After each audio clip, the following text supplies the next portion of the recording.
그러나 이제 그리스도께서 죽은 자 가운데서 다시 살아나사 잠자는 자들의 첫 열매가 되셨도다.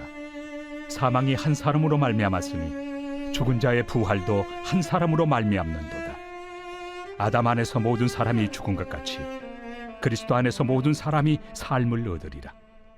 그러나 각각 자기 차례대로 되리니 먼저는 첫 열매인 그리스도요, 다음에는 그가 강림하실 때 그리스도에게 속한 자요, 그 후에는 마지막이니 그가 모든 통치와 모든 권세와 능력을 멸하시고 나라를 아버지 하나님께 바칠 때라.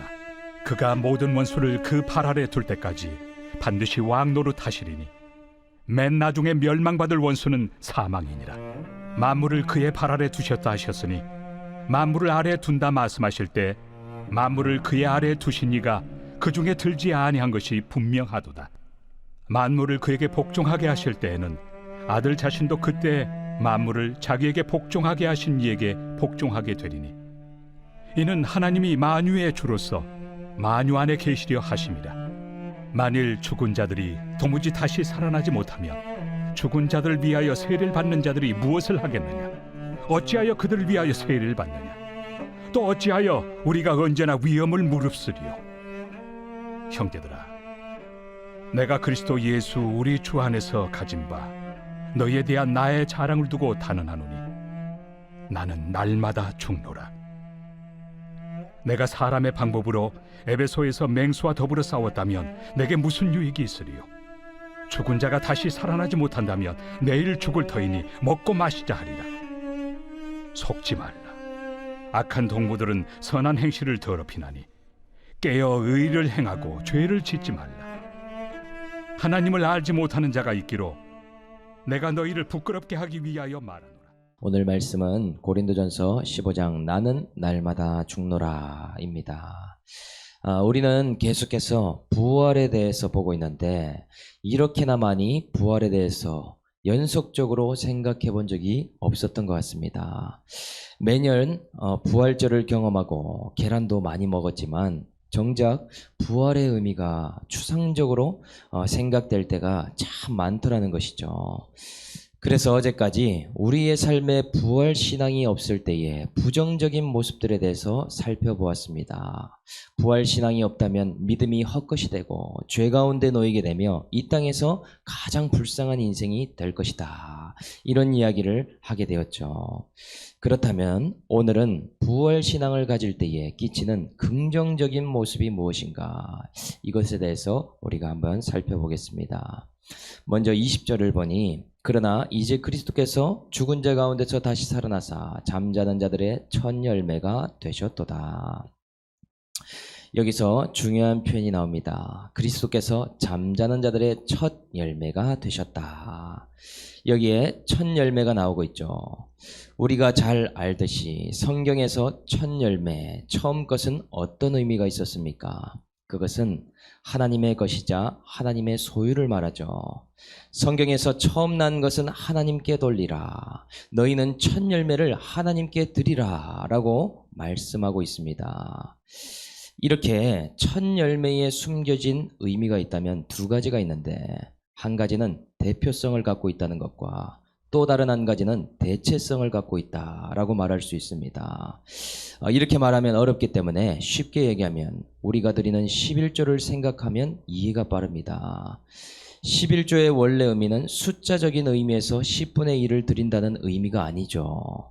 물론 우리는 10분의 1을 딱 맞춰서 드려야 되기 때문에 10원짜리 100원짜리 하나 어떻게 계산해야 되나 이런 생각을 하는데 원래 의미는 그런 차원이 아닙니다.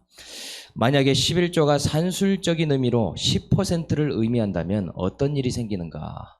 그렇다면 10분의 9는 내 것이 된다라고 하는 결론에 도달하게 되는데 이것은 잘못된 생각이죠. 그렇다면 대표성을 적용해서 생각한다면 11조가 어떤 의미인가?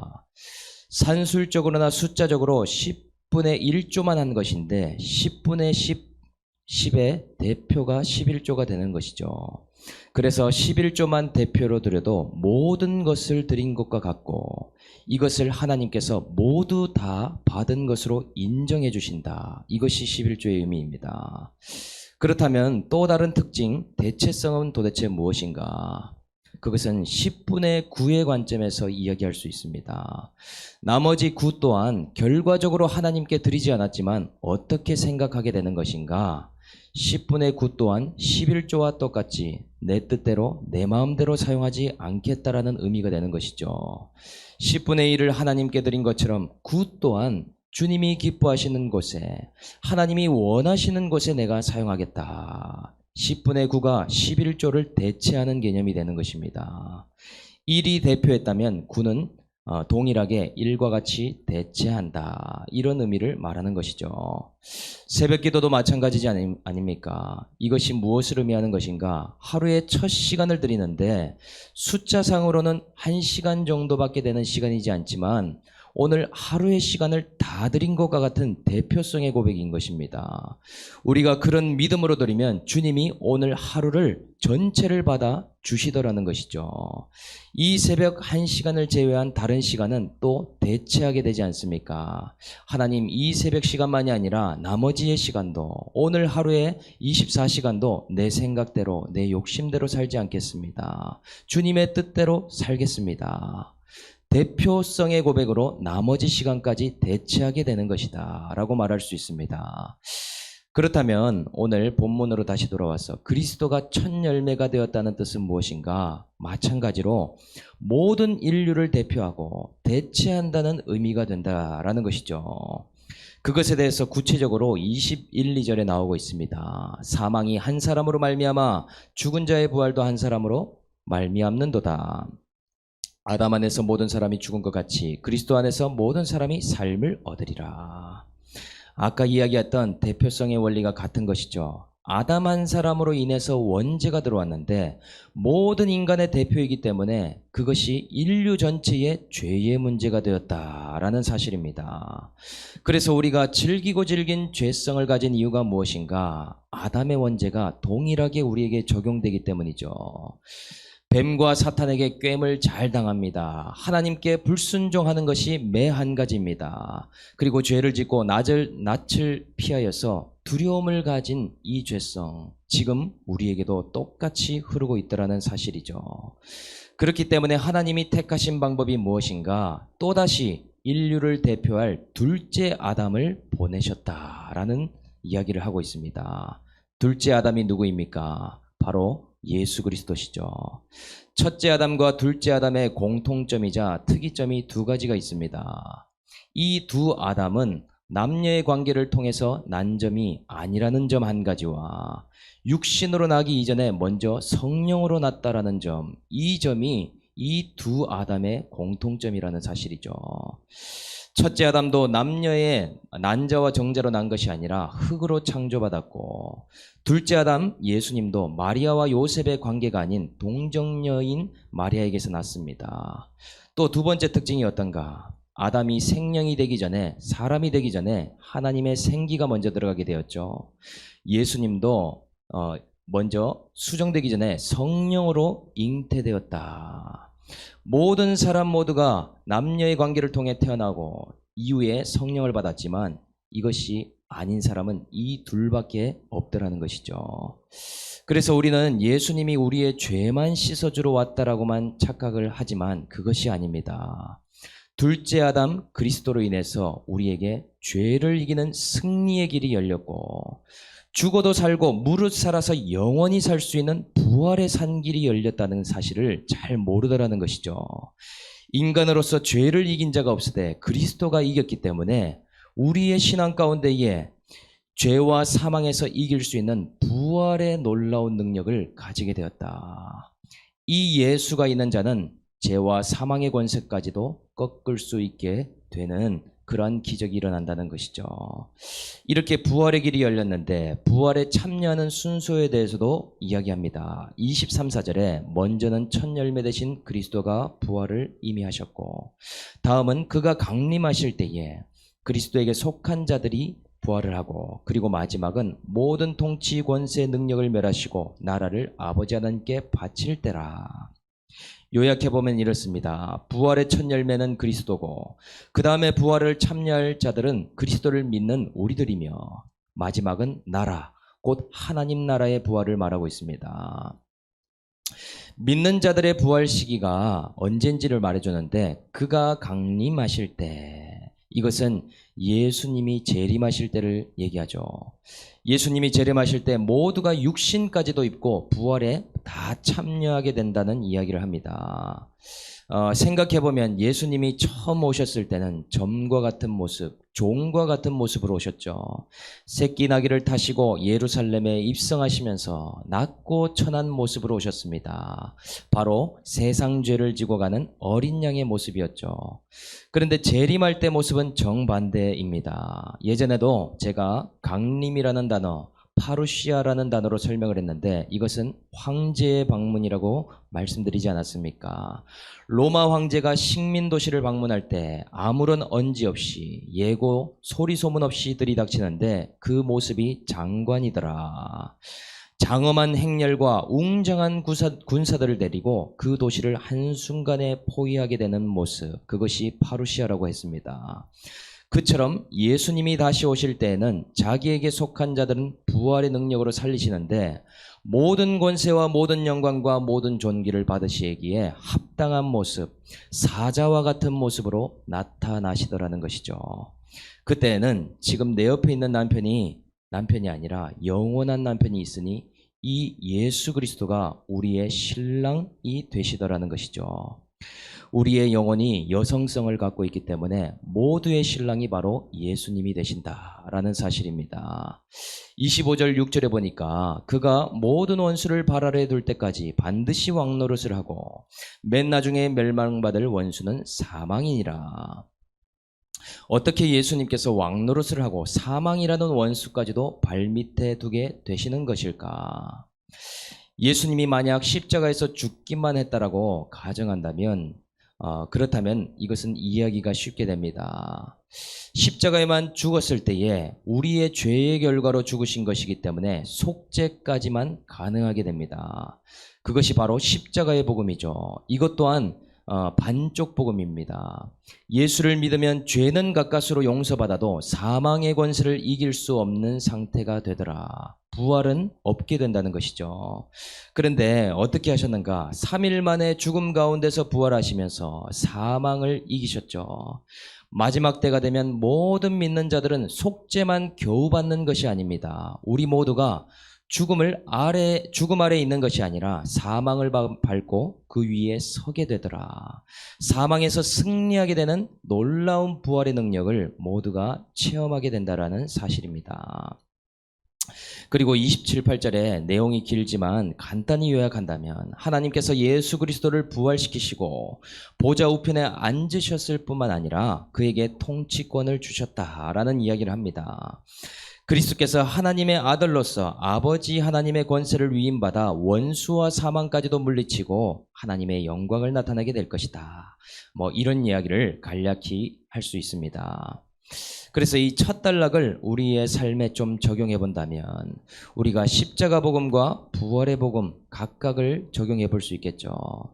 내 신앙에 속죄의 회개는 있지만 죄와 사망을 이기는 둘째 아담을 통한 능력이 내 삶을 통해 나타나고 있는가 우리는 생각해 볼 수 있습니다.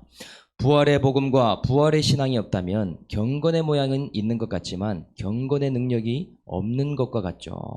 속죄는 있지만 승리가 빠진 신앙생활을 합니다. 죄사함은 날마다 받지만 죄를 이기지 못하는 신앙의 모습이 나타날 가능성이 크더라라는 것이죠. 이 모습이 나타나는 것이 부활에 참여하는 사람들의 특징인 것입니다. 부끄러운 구원이 아니라 사망을 발로 밟고 죽음을 디딤돌처럼 밟고 일어서는 신앙, 우리 가운데에 죄와 사망을 이기는 모습이 있는가를 우리는 한번 묵상해 볼 수 있습니다. 그리고 또 부활의 첫 열매 되신 그리스도의 삶을 내 삶에 또 적용해 볼 수 있겠죠. 하나님께서 나를 먼저 부르신 이유가 무엇인가? 하나님께서는 나를 우리 가정에서, 우리 집안에서 부활의 첫 열매가 되시기를 원하시기 때문에 그렇다는 것이죠. 물질이 주님의 것이라고 고백하고 내 시간이 이 새벽에 나와 주님의 것이라고 고백하면서 큐티와 기도로 하루를 열고 있습니다. 또 나에게 주신 카리스마의 은사와 달란트도 에너지도 열정도 주님의 것이라 고백하고 있는데 나를 우리 가정의 대표성을 가진 첫 열매로 삼아 주시더라는 것이죠.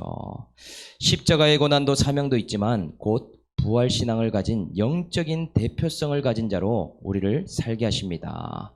그래서 우리 집안을 위해서 먼저 회개하게 하면서 가게 하시더라는 것이죠. 지금까지 우리 가문에 그런 자가 없었는데 나를 그런 회개의 사람으로 세우십니다. 우리 가문의 죄악들을 먼저 보고 주님께 긍휼을 구하는 자로 세운다는 것이죠. 주님, 저들의 죄를 용서하소서. 예수님이 하셨던 일을 우리가 따라하게 만들어 주시고 계십니다. 그런데 우리 집안, 우리 가정 전체가 회개하지 못하고 있지만 나의 고백을 우리 가문의 대표의 고백으로 받아주신다는 사실입니다.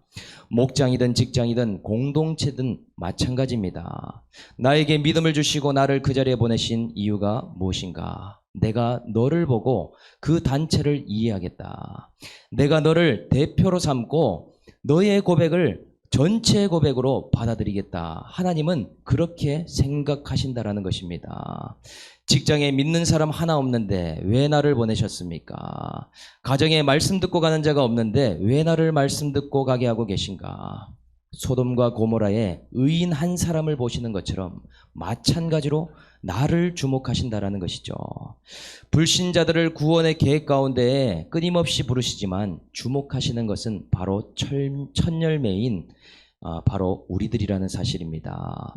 우리 집안이 다른 종교, 다른 신들을 섬겼기 때문에 죄와 사망에 꽁꽁 매여 있기 때문에 오늘 나를 먼저 부르신 것뿐입니다.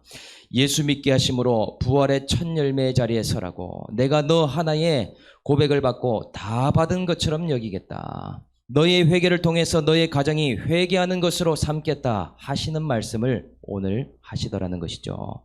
그렇기 때문에 내 인생에서 내가 가장 잘하는 것은 예수를 믿는 것이고 또한 믿는 내가 가장 잘못하고 있을 수 있음을 깨달아야 한다는 것입니다. 믿음 있는 자가 하나님 보시기에 가장 잘한 자이고 동시에 가장 잘못한 자일 수 있기 때문입니다. 그래서 이어서 29절에 설명하기 어려운 난제가 또 하나 등장합니다. 읽어보면 만일 죽은 자들이 도무지 다시 살아나지 못하면 죽은 자들을 위하여 세례를 받는 자들이 무엇을 하겠느냐? 어찌하여 그들을 위하여 세례를 받느냐?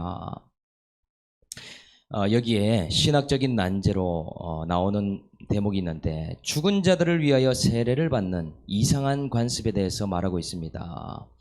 실제로 크리소스톰이라는 사람의 기록을 보면 세례를 받았어야 했는데 갑자기 죽은 사람들에 대하여 세례를 주는 기이한 방법을 썼다고 합니다. 먼저 죽은 자를 침대에 누이고 침대 밑에 살아있는 한 사람이 기어 들어가게 됩니다. 그리고는 세례 문답을 하면 그 침대 밑에 있는 살아있는 사람이 세례를 받겠다고 대답을 하고 세례를 누가 받는가? 침대 위에 누워있는 죽은 사람이 세례를 받았다는 기막힌 얘기를 하는 것이죠. 이런 것이 효력이 있다라고 믿는 이교도 같은 관습이 생기기 시작했음을 말하고 있습니다. 이런 견해가 또 한 가지고 최근에 일어나고 있는 또 견해가 한 가지가 있는데 이 죽은 사람은 순교자들을 말하는데 오늘 위하려라고 번역하고 있는 이 단어가 잘못 번역한 것이다. 이것은 위하여가 아니라 인해서라고 번역해야 된다. 순교자로 인해서 세례받은 자들을 말한다. 만약 순교자로 인해서 그 믿음을 보고 세례받은 자가 있다고 해도 부활이 없다면 이것이 무슨 소용이 있느냐. 이런 후자로 보는 그런 경우들도 많이 있습니다. 그런데 이것이 전자든 후자든 상관없이 관습이든 세례를 받는 것이든 상관없이 부활이 없다면 이 모든 것이 무슨 의미가 있느냐라고 말을 하고 있다는 것이죠. 이어서 30절 31절에 또 어찌하여 우리가 언제나 위험을 무릅쓰리요 형제들아 내가 그리스도 예수 주 안에서 가진 바 너희에 대한 나의 자랑을 두고 단언하느니 나는 날마다 죽노라 라고 말씀합니다. 이게 가만히 보면 아까 위에서 이야기한 대체성의 고백이 나오고 있죠. 아까 11조에 1이 대표했으니 9는 어떻게 쓰인다고 했습니까? 1처럼 쓰인다고 했죠. 바울이 하는 고백이 이 고백을 하고 있는 것입니다. 그리스도께서 자신을 대신해서 대표성을 갖고 십자가에 죽었으니 나는 산재물로 날마다 죽겠다. 살아도 그리스도가 사는 것처럼 하나님 뜻에 나의 몸을 쳐서 복종시키고, 죽어도 그리스도가 죽는 것처럼 날마다 탐심과 정욕을 십자가에 못 박아버리겠다. 자아를 포기하겠다라는 고백을 대체성으로 하고 있는 것입니다. 그래서 살아도 주의 것이요 죽어도 주의 것이라고 하는 고백이 이러한 신앙 고백에서 나오고 있다는 것이죠. 이어서 33절, 속지 말라. 악한 동무들은 선한 행실을 더럽히나니. 부활을 모르는 자들의 행위를 따라가지 말라라고 권면합니다. 그 자들의 행위는 선한 행실을 더럽히기 때문이라고 이야기하고 있죠. 어제 말씀에 부활이 없을 때 가장 이상적인 신앙의 형태가 기복신앙형이라고 했습니다. 그런데 오늘 이 바울이 이야기하듯이 부활 신앙이 없을 때에 가장 속기 쉬운 신앙은 방탕주의와 쾌락주의라고 이야기합니다. 행실을 더럽히고 마음이 가는 대로, 욕심이 원하는 대로 끌리는 죄의 인생, 이렇게 속을 수 있더라라고 이야기하는 것이죠. 부활 신앙을 잊어버리면 자신의 정체성을 죄인에 고정시키게 됩니다. 아니죠. 예수 믿어도 죄성이 단숨에 사라지지 않기 때문에 죄를 짓습니다. 그래서 우리는 유일한 의가 되신 예수를 믿기 때문에 죄를 고백하는 것이죠. 그래서 죄인임을 인정하는데 평생 죄인으로 머물기 위해서 죄를 고백하는 것은 아니라는 말씀입니다. 이 차이를 알아야 된다는 것이죠. 그러니 바울이 32절에도 다시 살아나지 못한다면 내일 죽을 터이니 먹고 마시자 하리라. 바울 자신도 쾌락을 따라 살 수 있다는 것이죠. 본인도 얼마든지 무절제하고 방탕하게 살 수 있다라는 이야기를 한 것입니다. 그런데 이렇게 빠질 수 있는 자들에게 오늘 바울이 뭐라고 처방하는가? 34절에 깨어 의를 행하고 죄를 짓지 말라. 하나님을 알지 못하는 자가 있기로 내가 너희를 부끄럽게 하기 위하여 말하노라. 여기서 두 가지를 처방합니다. 한 가지는 의를 행하고 다른 한 가지는 죄를 짓지 말라. 그런데 이 두 가지 이전에 전제되어야 되는 것이 있는데 여기에 보면 깨어 있어야 된다. 깨어라는 표현이 있습니다. 이 표현은 자고 있는 사람이나 또는 취한 사람에게 말을 하는 권면인데 이러한 자들에게는 아무리 권면해도 움직일 수가 없게 되죠. 깨어있지 않으면 아무리 처방해도 그럴 상태가 아니기 때문에 어떠한 동기부여나 행동의 변화가 일어나지 않게 됩니다. 왜냐? 세상 쾌락과 미혹에 빠져 있는 상태, 만취되어 있는 상태이기 때문이더라. 그런데 거기에서 일어난 상태가 될 때에 하는 처방이 이 두 가지인 것이죠. 그때부터 무엇을 해야 되는가? 첫 번째, 의를 행하라. 여기에서 의는 믿음을 말합니다. 의를 행하는 것은 믿음으로 행하라는 말을 하는 것인데 행위 이전에 중요한 것은 믿음이 들어간 상태가 되어야 된다는 것이죠. 말씀을 들어야 하는 이유는 무엇인가? 믿음이 없이 하는 행동은 율법으로 빠질 수 있기 때문입니다. 차가 기름이 들어간 상태에서 움직이면 그것은 순기능으로 무엇이든지 할 수 있는데 기름이 없는 상태에서 움직이게 되면 차가 고장나든지 사고가 난다든지 하게 되더라는 것이죠. 그러니 믿음이 들어올 때 행동하고 움직이라. 믿음도 없는데 율법적으로 해야 되니까 기도하고 또 해야 하니까 속박하듯이 경건의 훈련을 하지 말라는 것이죠. 말씀을 듣고 믿음이 생길 때 기도합니다. 또한 성령이 믿음을 부어주실 때 믿음으로 행할 수 있습니다. 예수를 믿음으로 회개하고 예수를 믿기 때문에 기도하며 말씀을 붙들라. 그것이 행위 자체가 아니라 믿음이 기반될 때 오래 갈 수 있다라고 이야기하고 있습니다.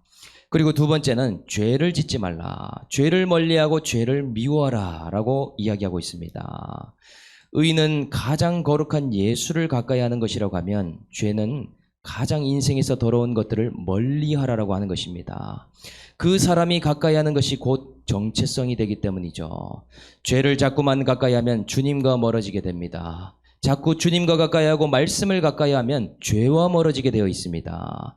이것도 가까이 저것도 가까이가 안 되더라는 것이죠. 왜냐? 이 둘의 속성 자체가 정반대이기 때문에 그렇습니다. 그래서 하나님을 알지 못하는 자가 있기 때문에 너희를 부끄럽게 하려고 이런 이야기를 한다라고 편지를 쓰고 있습니다. 하나님을 알지 못한다는 것은 하나님과의 인격적인 교제가 없는 자, 하나님을 의지함이 없고 순종하지 못하는 자에 대해서 말하는 표현입니다. 이러한 자들에게 너희는 부활의 증인으로 서야 하기 때문에 이러한 방탕에 빠지지 말고 거룩의 인생을 살아가야 된다라고 격려하며 편지하고 있습니다. 오늘 이 편지를 통해서 우리 모두가 깨어서 의를 행하되 죄를 미워하고 멀리하는 하루가 될 수 있기를 주 예수의 이름으로 축복합니다. 적용 질문 드리겠습니다. 하나님께서 나를 어디에서 부활의 첫 열매, 영적인 대표로 세우고 계십니까? 나는 날마다 죽노라가 안 되는 나의 상황과 환경은 어디입니까? 깨어있는 것, 의를 행하는 것, 죄를 미워하는 것, 셋 중에서 무엇이 제일 안 되고 있습니까? 오늘 말씀 생각하면서 제가 한번 기도하겠습니다. 하나님 아버지, 저는 스스로 죄인인지도 모르고 죄를 지었고 어둠 속에 있으면서 무엇을 행하고 살아가는지도 모르는 인생이었습니다. 교회를 오래 다녔어도 불순종이 순종보다 편한 죄인이었고 구원과는 멀고 부활은 꿈도 꿀 수 없는 먼 인생을 살아왔습니다. 그런데 이런 십자가와 부활의 복음을 주셔서 인생에서 가장 잘한 일이 예수 믿는 일이었고 또한 공동체와 가정에서 대표자로 섬으로 어떤 산길을 열어주셨는지 오늘도 깨닫게 하고 계십니다. 죄성이 질기기에 죄를 짓지만 부활이 없는 자처럼 사는 것이 아니라 거룩의 길로 한 걸음 한 걸음 나아갈 수 있도록 오늘 저희들에게 믿음을 더하여 주시옵소서. 부활이 없다면 오늘도 기복신앙으로 또한 정욕을 따르는 이러한 방탕의 신앙으로 빠질 저희들입니다. 우리를 염려하셔서 오늘도 이 편지의 말씀을 주셨사오니 이제는 깨어서 믿음대로 행하며 깨어서 죄를 멀리할 수 있는 저희의 살아있는 믿음이 될 수 있도록 인도하여 주시옵소서. 그리하여 주님의 강림을 준비하는 자들이 되기 원합니다. 나를 대신하여 죽으시고 부활하신 그리스도로 인해서 우리 가정의 영적인 대표로 섬으로 회개와 부활 신앙으로 먼저 나아갈 수 있는 은혜를 더하여 주시옵소서. 감사를 드리며 우리를 구원하신 예수님의 이름으로 기도드립니다. 아멘.